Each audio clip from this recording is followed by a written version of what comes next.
오늘의 큐티 말씀은 사무엘하 6장 1절부터 11절입니다. 제목 우사의 죽음.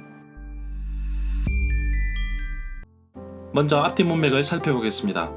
헤브론에서 유다 지파의 지지로 왕이 된 다윗은 7년 6개월 후 온 이스라엘의 지지 가운데 왕으로 세워집니다. 여부서가 있는 예루살렘 요새도 점령하였고 수도를 헤브론에서 예루살렘으로 옮겼습니다.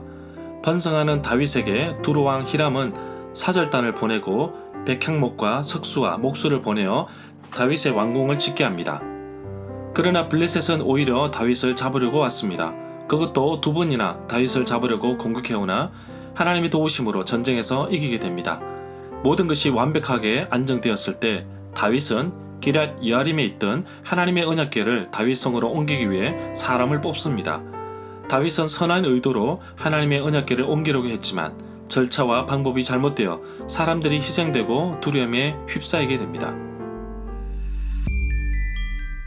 문단을 나눠보겠습니다. 1절부터 8절은 베레스 우사, 9절부터 11절은 오벳 에돔의 집. 1절부터 2절에 보면 다윗이 이스라엘에서 뽑은 사람 3만 명을 모아서 하나님의 언약궤가 있는 바알레 유다의 바알라로 올라갔습니다. 3절부터 5절에 보면 다윗의 부하들은 하나님의 언약궤를 새 수레 위에 올려놓았습니다. 그것을 산 위에 있는 언덕 위에 있는 아비나답의 집에서 가지고 나왔는데 아비나답의 아들 우사와 아효가 그 새 수레를 몰았습니다. 아비나답의 집에서 하나님의 언약궤를 싣고 나올 때 아효가 언약궤 앞에서 걸었습니다. 그리고 온갖 악기로 연주하였습니다. 6절에 보면 그때 다윗의 부하들이 나곤의 타작마당에 이르렀을 때 소들이 뛰어서 하나님의 궤가 수레에서 떨어지려고 했습니다. 그때에 뒤따르던 우사가 손을 내밀어 하나님의 궤를 붙잡았습니다. 어떻게 보면 우사의 행동이 지극히 정당하다고 볼 수 있습니다.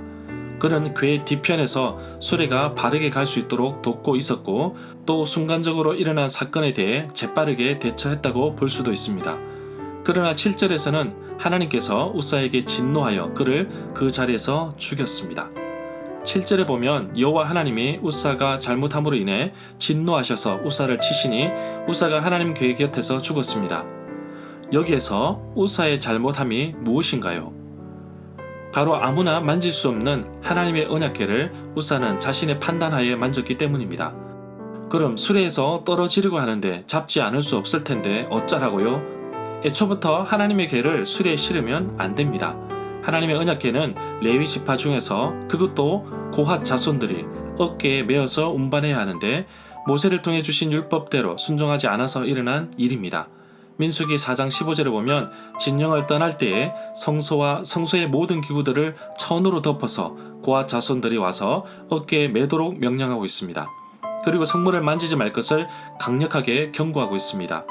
죽을 수도 있다고 말하고 있습니다. 8절에 보면 여호와께서 우사를 치심으로 다윗은 화를 내어 그곳의 이름을 오늘날까지 베레스 우사라고 불렀습니다. 이 구절에서 말하는 베레스라는 의미는 터지다, 찢어지다는 의미를 가지고 있습니다. 베레스 우사의 단어의 뜻은 우사를 잡고 찢음이라는 의미를 가지고 있습니다. 베레스는 유다와 다말 사이에 태어난 쌍둥이 베레스와 세라에서도 알 수 있듯이 그 이름의 뜻이 터트리다 라는 의미를 가지고 있습니다.